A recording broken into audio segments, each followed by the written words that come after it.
Hello, geometry students of mine. This video will contain your 1.6 notes over two-dimensional figures. So let's go ahead and get started.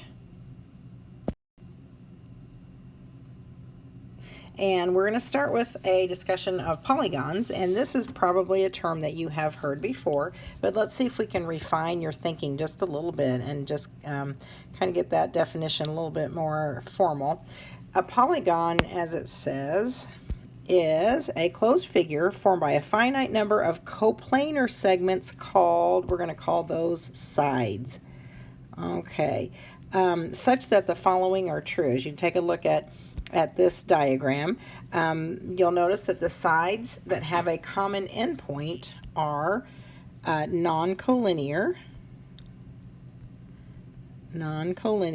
So if you take a look at a couple of sides, like side GH and side HG, those are two sides that have a common endpoint, but you can see that they are non-collinear.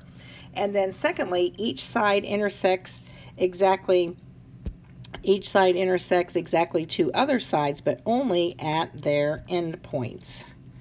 Okay, so every time you see, whoops, I spelled that wrong, endpoints. Well, let me fix that, sorry. Only at their endpoints. Okay, so as you take a look at this diagram, you can see that where two sides intersect each other, that's only going to happen at an endpoint. So this arrow is pointing to a line segment that's called a side. So go ahead and label, that. And then where two sides intersect, that point would be called a vertex. Okay, so if you take a look at this diagram here, we have a couple of examples of polygons and then some non-examples. So let's talk about why these guys are not polygons. Let's start with this first polygon. You'll notice right here that we have an endpoint, but we have more than two sides that intersect at that endpoint. So that's why we're going to throw that one out and not call it a polygon. If you notice this figure and this figure and this figure, they all have at least one side that's curved, and by definition a polygon is made up of sides that are line segments. So that's why we're going to throw out this figure, and this figure. This figure, you'll notice, is not a closed figure, so it's not a polygon. And then last but not least, this figure, we have, let's see, a couple of line segments that intersect each other, but they don't intersect each other at each other's endpoints. So that's why we're going to throw that one out. Okay, so that means that these are all examples of polygons that satisfy our definition. Now, some words that might be new to you are the words convex and concave. So let's talk about when a polygon is convex and when it's concave. We'll start with talking about concave polygons. So a polygon is concave if, like the cave that you see on the side of a mountain that kind of caves in, if you see it dent in, it's a concave polygon. But let's give it a more precise definition. I'm going to make this a little bit bigger. And let's take a look at this polygon right here. I'm going to color this, and whoops, as best I can, color that vertex red. And let's see, I'll color this one green. And how about this one blue? Okay, now what I'm going to do is I'm going to draw a line segment that connects two non-consecutive vertices. Now, non-consecutive vertices would be like the red vertex and the green vertex. They're not right next to each other, so they are non-consecutive.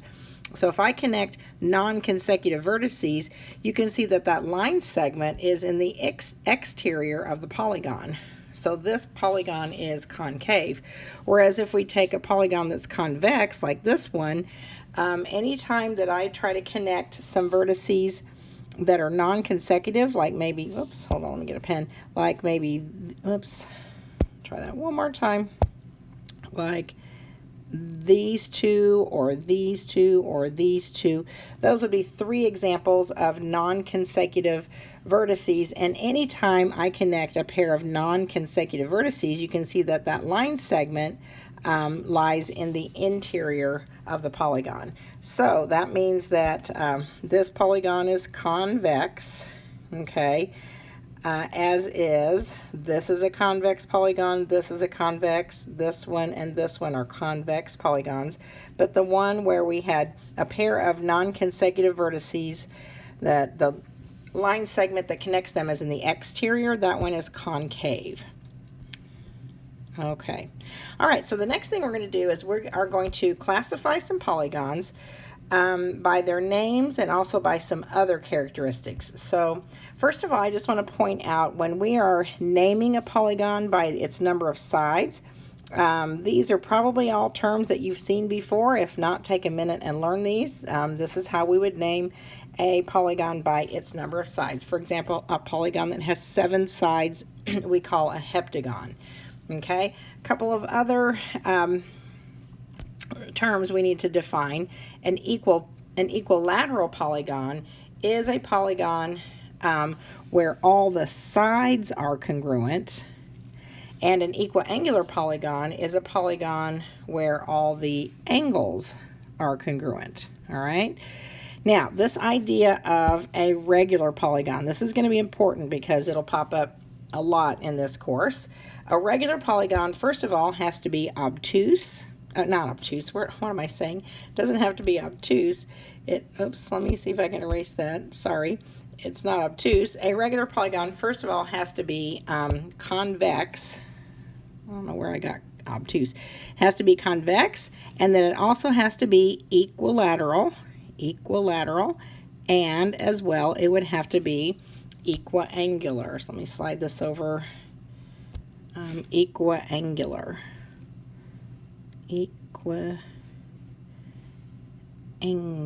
There we go.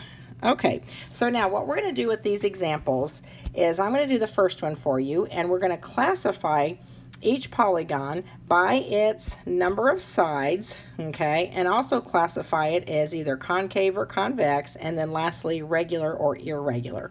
Okay, so this first polygon, notice that it has, let's count the sides, it has 1, 2, 3, 4, 5, 6 sides. So we're going to call it a hexagon. It's a hexagon. Now we will classify it as either convex or concave. You'll notice that if I connect a couple of non-consecutive vertices, that line segment lies in the exterior of the polygon, so that means that this polygon is concave. And then last but not least, to be regular, well, it can't be regular because it's not convex, but look at the sides and angles. We have all sides congruent, but all angles are not congruent. So we would say that this is irregular. Irregular. Okay, so if you could go ahead and pause the video, and for these other 5 polygons, I want you to classify them. You're going to write 3 words under each one, name it by its sides, tell whether it's concave or convex, and then tell whether it's regular or irregular. So go ahead and pause the video and do that right now. Okay, so if you could take a moment and check all your answers. You're checking for the name of the polygon, whether it's concave or convex, and then regular or irregular. And then the next thing we're going to do is we're going to talk about perimeter, circumference, and area of some polygons, and we're going to include in this discussion also we're going to talk about circles. So let's talk about the difference between perimeter and circumference. The perimeter would be the distance around the outside of a polygon, whereas circumference is the distance around the outside of the circle. Now, whether you're talking about perimeter or circumference, that's a linear measure. So imagine if you could take a string and wrap it around the outside of a shape, okay, then open up that string and measure it. That measure would be some kind of a linear measurement, like inches or feet or miles or centimeters, something like that. Whereas area is a measurement of the number of square units it would take to cover up a space. So for example, this rectangle, the area would tell us how many square inches, let's say we were measuring in inches, how many square inches it would take to cover up this space. All right, so as you are working perimeter, circumference, and area problems, make sure that you're careful about your units. So I'm going to give you a minute. Why don't you pause the video and just look these over. I think all of this is review for you. And then, if you would, there's 5 examples across the bottom of the page. I want you to work all of those. You're asked to find the perimeter or circumference. Make sure your answer is in regular units. And then find the area of each figure. Make sure that your answer is in square units, okay? And then one other thing I want to say is for the circle problems, which involve pi, these formulas that involve pi, since the directions do not tell us anything about rounding your answer, go ahead and leave your answer in terms of pi. That way it's going to be exact. So if you could pause the video now and work those problems and then turn it back on and check and see how you did. Okay, so go ahead and check your answers and see how you did. Be sure for each problem that you're checking your units, especially make sure your units are correct. And then if you would, if you flip your notes over and look on the back, at the very bottom of the back page of these notes are your assignment problems for your homework problems for 1.6. So if you want to get a head start and get started on those now, you can. Otherwise, you can work on them in class. And if you have any questions about the homework or about these notes, be sure and ask me when I see you in class, and I will see you then.